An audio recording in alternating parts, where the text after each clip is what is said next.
আসসালামু আলাইকুম এভরিওয়ান।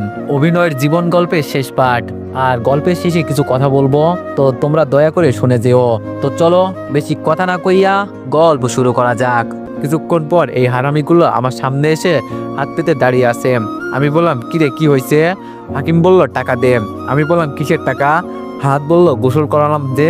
আমি বললাম, অদ্ভুত, গোসল করালে টাকা দিতে হবে নাকি? আমার কাছে কোনো টাকা নেই। হাকিম বলল, টাকা দিবি নাকি জায়গা মতো আমরা তোকে বাইশ দিব? আমি বললাম, আরে তুই বাইশ দিবি, আমি তোদের বাইশ দিব। হাকিম বলল, তাই নাকি? দেখি তো তুই কি বাইশ দিস। আমি আইমানের কাছ থেকে মোবাইলটা নিয়ে হাকিমের লুঙ্গি ওঠা ছবিটা দেখালাম। ওরা তো হাসতে হাসতে শেষ। আমি বললাম, টাকা নিবি? হাকিম মাথা নিচু করে দাঁড়িয়ে আছে। তারপর সবাই রেডি হলো। আমি আর বন্ধুরা সবাই মেহমানদেরকে গাড়িতে উঠিয়ে দিলাম। সবার শেষে আমি আর হারামিগুলো একসাথে গেলাম। আমি গিয়ে বসে আছি, কিন্তু অবন্তীর কোনো খবর নাই। কল দিলাম, সে নাকি এখনো পার্লারে। মেয়েদের এত কিসের সাজ আল্লাহ ভালো জানে। খাওয়া দাওয়া শুরু হলো। হারামিগুলো আমাকে রেখে খেতে বসে গেল। ওদের খাওয়া দেখে আমারও খেতে ইচ্ছা করছে, কিন্তু দুলার তো কোনো খাওয়ার সিস্টেম নেই। প্রায় 1 ঘন্টা 35 মিনিট পর অবন্তীকে নিয়ে আসলো। আমি ওরে দেখেই হা করে তাকিয়ে আছি। আইমান এসে একটা টোকা দিয়ে বলল, ওই হা করে না থেকে ওর পাশে গিয়ে বস। আমি গিয়ে ওর পাশে বসলাম। অবন্তী আমার কানের কাছে মুখ এনে বলল, এই তামিম। আমি বললাম, জি ম্যাম বলেন। অবন্তী বলল, তোমার খবর আছে। আমি বললাম, কেন, আমি কি করেছি? অবন্তী বলল, তুমি অন্য মেয়ের দিকে তাকাইছো কেন? আমি বললাম, আরে আজব, আমি কখন তাকালাম? অবন্তী বলল, আমি নিজে চোখে দেখেছি। দাঁড়াও, বিয়েটা শেষ হোক, তারপর তোমার 12টা বাজাবো।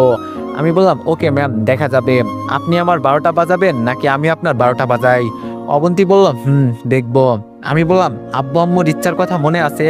অবন্তীর লজ্জায় আরো লাল হয়ে যায়। আমি অন্যদিকে তাকিয়ে হাসছি। একটু পর বড় প্লেটে করে খাবার নিয়ে আসা হলো। আমি অবন্তীকে খাইয়ে দিচ্ছি, অবন্তী আমাকে খাইয়ে দিচ্ছে। কি এক ভালো লাগা, সেটা ভাষায় প্রকাশ করার মতো না। এত আনন্দ বিয়েতে আগে জানা ছিল না। খাওয়া দাওয়া শেষ। আমাদের আবার বিয়ে পড়ানো হবে না, কারণ আমরা আগে থেকে স্বামী স্ত্রী। আগে যেহেতু কালিমা পড়ে আল্লাহকে সাক্ষী রেখে অবন্তীকে বিয়ে করেছি, এখন নতুন করে এগুলো লাগবে না। শুধু অনুষ্ঠানটা করে নিলাম। এরপর শুরু হলো ছবি তোলা। যদিও এর মধ্যে কয়েক হাজার ছবি ওঠানো হয়ে গেছে। ছবি তোলা শেষে আমি আর অবন্তী সবার সাথে কথা বলে নিলাম। একেবারে শেষ মুহূর্তে অবন্তীকে গাড়িতে তোলা হচ্ছে। একটু দূরে দাঁড়িয়ে আছি। হারামিগুলো আসলো আমার কাছে। হাকিম বলল, তামিম বন্ধু। আমি বললাম, বল। হাকিম বলল, অবন্তীকে দেখা রাখিস, বেশি কিছু করিস না। হাত বলল, অবন্তী তোর ভাবি লাগে, সো রেসপেক্ট দিয়ে সবকিছু করবি। আমি বললাম, আরে হারামখোর, ভাবি আগে ছিল, এখন তো বউ। হাকিম বলল, তবুও ভাবির দৃষ্টিতে দেখিস। আমি বললাম, চুপ থাক হারামি। আইমান বলল, এই তামিম, তুই গাড়িতে যা, অবন্তী উঠে গেছে। আমি বললাম, আচ্ছা ঠিক আছে, তোরা অন্য গাড়িতে বাসায় চলে আয়, আসলে দেখা হবে। আইমান বলল, আচ্ছা ঠিক আছে, যা। তারপর আমি গাড়িতে গিয়ে বসলাম, অবন্তীর সাথে একদম গালে গিয়ে বসলাম। অবন্তী বলল, ওই আরো দূরে যাও। আমি বললাম, কেন, সমস্যা কি? অবন্তী বলল, ড্রাইভার আর ওরা দেখতেছে। আমি বললাম, দেখলে দেখুক, আমার কি, আমি আমার বউয়ের সাথে কিভাবে বসবো সেটা আমি বুঝবো। আমি অবন্তীর একটা হাত ধরলাম। ও আমার দিকে তাকিয়ে একটা হাসি দিল। গাড়ি চলছে তার আপন মনে। আমি অবন্তীর হাত ধরে স্বপ্নে হারিয়ে গেলাম। অনেকক্ষণ পর বাসায় আসলাম। আমার এক খালাতো ভাইয়ের বউ অবন্তীকে কোলে করে বাসায় নিয়ে যায়।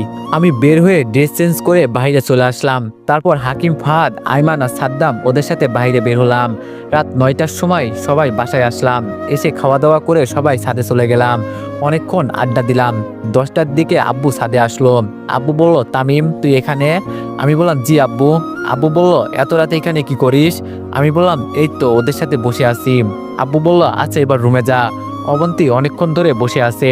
আমি বললাম, আচ্ছা যাচ্ছি, আপনি নিচে যান, আমি আসছি। আব্বু বলল, তাড়াতাড়ি আয়। আব্বু চলে গেল। হারামিগুলা আমাকে নিয়ে টোল করতে শুরু করে দিল। হাকিম বলল, যা বন্ধু যা, এই যুদ্ধে তুই যেন জয়ী হতে পারিস, এই দুয়াই রইল। হাত বলল, পানি লাগলে আমাকে বলিস। আইমান বলল, সবকিছু ঠিকভাবে করিস। হাত বলল, তামিম বন্ধু, তোর লাইফটা অনেক দারুণ, 2বার বাসর, তাও আবার একই বইয়ের সাথে। আমি মনে মনে বললাম, ওটা বাসর ছিল না, আমার লাইফের সবচেয়ে বড় বাস ছিল। আমি বললাম, আচ্ছা তোরা যা, ঘুমিয়ে পড়, আজকে অনেক খাটাখাটনি করেছিস। হাত বলল, আরে আমরা কি করেছি, করবি তো তুই এখন। আমি বললাম, দূর শালা, তোদের সাথে কোনো কথাই নাই।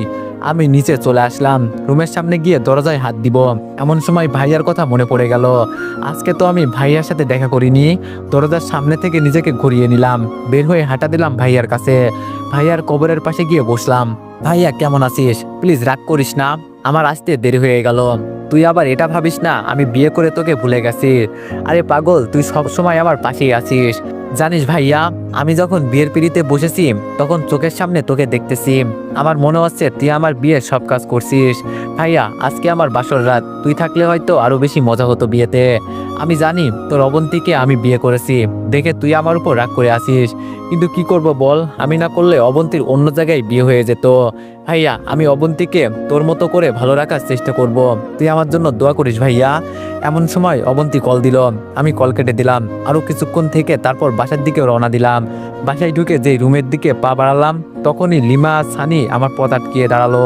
লিমা বলল, এই যে মিস্টার তামিম, কোথায় যাওয়া হচ্ছে? আমি বললাম, তোর ভাবি অনেকক্ষণ ধরে বসে আছে। লিমা বলল, কিন্তু আমাদের পাওনা। আমি বললাম, তোর আবার কিসের পাওনা? লিমা বলল, বাহ, ভুলে গেলি? সানি বলল, এই যে এত কষ্ট করে আপনার বাসর ঘর সাজালাম সেটার পাওনা। আমি বললাম, লিমা বোন আমার, সানি ভাই আমার, আমাকে এখন মাফ করে দে, অন্যদিন ডাবল দিব।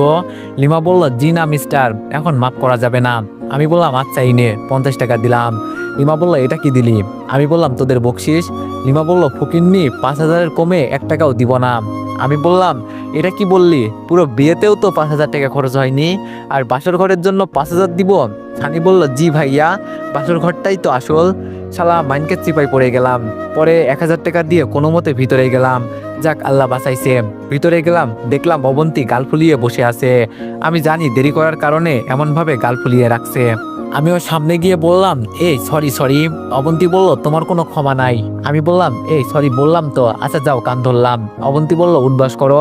আমি বললাম, এই না প্লিজ, এটা করো না। অবন্তী বলল, তাহলে তোমার সাথে কথা নাই। আমি বললাম, প্লিজ কথাটা শোনো। অবন্তী বলল, কি শুনবো? এতক্ষণ কোথায় ছিলাম? যদি সত্যিটা বলি আমি ভাইয়ার কাছে গিয়েছিলাম, তাহলে অবন্তীর মন খারাপ হয়ে যাবে, হয়তো ভাইয়ার স্মৃতিগুলো মনে পড়ে যাবে। তাই বললাম, আরে ওই হারামিগুলোর সাথে ছিলাম, আসতে দিচ্ছিল না। তারপর এখানে আসার সময় লিমা সানি আক্রমণ করে। সবকিছু ঠিকঠাক করে আসতে একটু সময় লেগে গেছে, প্লিজ এবারের মতো মাফ করে দাও, আর হবে না। অবন্তী বলল, মনে থাকে জানো, এবার রুমের বাইরে যাও। আমি বললাম, বাইরে কেন? অবন্তী বলল, আমি কাপড় চেঞ্জ করব। আমি বললাম, তো আমার সামনে করলে সমস্যা কি? অবন্তী বলল, তুমি বাইরে যাবে নাকি মার খাবে? আমি বললাম, আচ্ছা বাবা, যাচ্ছি। বাইরে চলে এলাম, প্রায় 10 মিনিট হবে, কিন্তু এখনো দরজা খুলছে না। আমি কল দিলাম। আমি বললাম, কি হলো? অবন্তী বলল, আর 2 মিনিট। ধুর, বাসর ঘর এমন হয় নাকি? বিরক্ত লাগছে। আরো 7 মিনিট, মোট 17 মিনিট পর অবন্তী দরজা খুলে দিল। আমি ভিতরে গেলাম, অবন্তীর পাশে গিয়ে বসলাম। একটা হালকা নীল রঙের শাড়ি পরে নিল, একটু অন্যরকম লাগছে। অবন্তী বলল, এই তোমার অজু আছে? আমি বললাম, ছিল, বাট এখন নেই। অবন্তী বলল, যাও অজু করে আসো। আমি ওয়াশরুমে গিয়ে অজু করে নিলাম। যখন অবন্তীর সামনে আসলাম তখন অবন্তী পা ছুঁয়ে সালাম করতে যাবে, এমন সময় আমি ওর হাত ধরে ফেললাম, ওরে বুকে জড়িয়ে বললাম, তোমার জায়গা পায়ে নয়, আমার বুকে। অবন্তী বলল, আসো 2 রাকাত নামাজ পড়ে নিই। আমি বললাম, তারপর দুইজনের নামাজ পড়ে নিলাম। আমি গিয়ে খাটের উপরে বসলাম, অবন্তীও আমার পাশে এসে বসলো। আমি বললাম, এই আমার খুব ঘুম পাচ্ছে। অবন্তী বলল, মার দিব, আজকে ঘুমটুম কিচ্ছু হবে না, আজকে সারা রাত গল্প করব। আমি বললাম, এত গল্প কোথা থেকে আসবে? অবন্তী বলল, চুপচাপ শুনতে থাকো। আমি বললাম, এইভাবে গল্প শুনে মজা নাই। অবন্তী বলল, তুই কিভাবে শুনবো? আমি বললাম, এই যে মনে করো আমি কারো কোলে মাথা রেখে শুয়ে থাকবো, আর সে আমার মাথায় হাত বুলাতে বুলাতে গল্প করবে। অবন্তী মুচকি হাসলো। আমি ওর কোলে মাথা রেখে শুয়ে গেলাম, আর অবন্তী আমার মাথায় হাত বুলাতে বুলাতে আমাদের ভবিষ্যতের স্বপ্নগুলো বলতে শুরু করলো। অনেকক্ষণ পর আমি উঠলাম, তারপর অবন্তীর একটা হাত ধরে বললাম, মনে আছে? অবন্তী বলল, কি? আমি বললাম, আব্বু আম্মুর ইচ্ছা।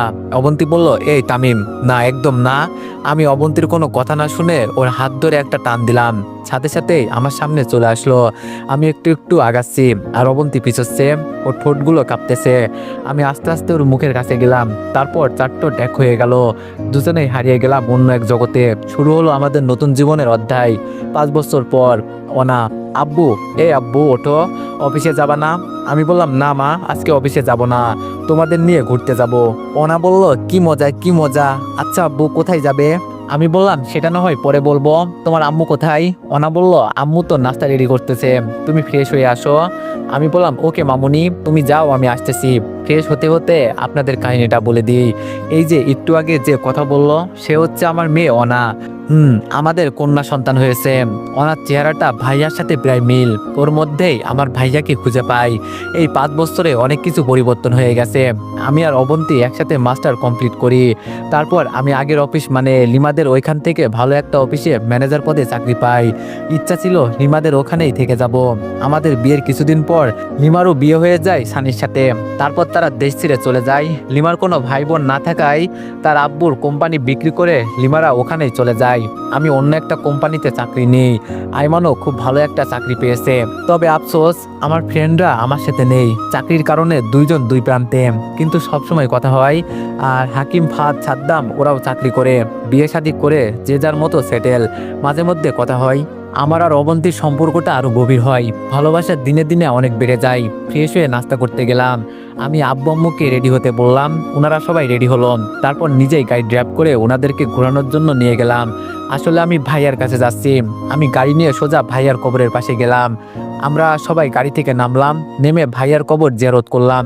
ওনা বলল, আব্বু এখানে কি? আমি বললাম, এখানে তোমার বড় আব্বু আছে। ওনা বলল, ওনাকে বলো না আমাদের সাথে ঘুরতে বের হতে। আমি বললাম, আম্মু বলেছি রাতের বেলা আমাদের বাসায় আসবে। আব্বু আম্মু আর অবন্তীর দিকে তাকিয়ে দেখি ওদের চোখে পানি এসে গেছে। হয়তো ভাইয়া থাকলে আমাদের ফ্যামিলিটা আরো সুন্দর হতো। আজকে সব আছে, আমার টাকা আছে, সুখে আছি, ফ্যামিলি আছে, সম্মান আছে, কিন্তু নেই শুধু আমার কলিজার ভাইটা। যদি আমার জীবনের বিনিময়েও ভাইটা আবার ফিরে আসতো, তাহলে হাসতে হাসতে জীবনটা দিয়ে দিতাম। নিজেকে সান্ত্বনা দিতাম, আমার ভাই, আমার কলিজা আবার ফিরে এসেছে আমাদের মাঝে। কবর থেকে হয়তো আমার ভাই বলতেছে, তামিম কাঁদিস না ভাই, আমাদের আবার দেখা হবে, খুব শীঘ্রই দেখা হবে। ইহকালে না হোক পরকালে দেখা হবে। তখন আমরা আবার একসাথে কাঁধে কাঁধ মিলিয়ে ঘুরবো, কাটাবো অনেকটা সময়। তোর কাছে বসবো দুইজন একসাথে। ভালো থাকি সব সময়। দেখে রাখবি আব্বু আম্মুকে, আর সুখে রাখবি আমার মামুনি ওনাকে, সাথে তোর অবন্তীকে। ভাই ভাই সম্পর্কটা থাকবে চিরকাল অটুট হয়ে। তো এভরিওয়ান, গল্পটি কেমন হয়েছে সবাই একটু কমেন্টে জানাবেন। আর হ্যাঁ, গল্পের শুরুতে তোমাদের বলেছিলাম গল্পের শেষে কিছু কথা বলবো। আসলে তোমরা অনেকেই বলতেছো যে মায়াবিনী গল্পের লাস্ট পার্ট দিতে। তো তোমরা যারা যারা মায়াবিনী গল্পের লাস্ট পার্ট চাও, তো সবাই একটু বেশি বেশি কমেন্টে জানিয়ে দিও। আর নেক্সট গল্প কিরকম চাও সেটাও একটু কমেন্টে জানিও। আর আরেকটা কথা, তোমরা অনেকেই আমাকে একটা গল্প নিয়ে কমেন্ট করো যে অদ্ভুত তোর মায়া গল্পে সিজন 2 আনতে। তো তোমরা সবাই জানো যে অদ্ভুত তোর মায়া গল্পটি অপূর্ণতা দিয়ে শেষ হয়েছে। আসলে তোমাদের একটা কথা বলি, সব গল্পে যে পূর্ণতা থাকবে এমন তো কোনো কথা নাই। বাস্তব জীবনেও দেখবেন সবার গল্পে কিন্তু পূর্ণতা নেই। অনেকে এই পূর্ণতার গল্প নিয়ে আজও বেঁচে আছে। তাই আশা করি তোমরা এই অদ্ভুত তার মায়া গল্পের সিজন 2 আর চাইবে না। আর আমিও চাই না এই গল্পের সিজন 2 আসুক। ধন্যবাদ।